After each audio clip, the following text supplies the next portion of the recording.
வணக்கம் நண்பர்களே. இன்றைக்கி நம்ம எதை பற்றி பார்க்க போகிறோன்னா பச்சை தவளை. தமிழகத்தில் பச்சை நிறத்தில் காணப்படுற தவளைகளை பொதுவாக பச்சை தவளைன்னு அழைக்கிறாங்க. இந்த பச்சை தவளைகள் வயல்களிலும் குளங்களிலும் நீர்நிலைகளிலும் காணப்படுது. இவைகள் கொசுக்கள், ஈக்கள், சிறிய பூச்சிகளை உண்டு உயிர் வாழ்கின்றன.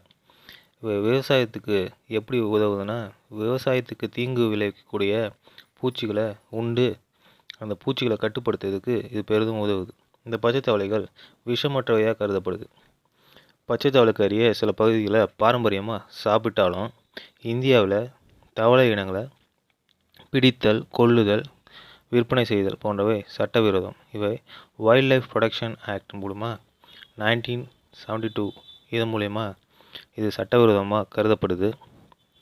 இந்த பச்சை நிற தவளைகள் இப்பொழுது பெரும்பாலும் காணப்படுவதில்லை. ஏன்னா நீர்நிலைகள், குளங்கள், வயல்வெளிகள் குறைந்து கொண்டே போவதனால இவை தற்காலத்தில் காண்பது மிகவும் அரிதான விஷயமாக இருக்குது.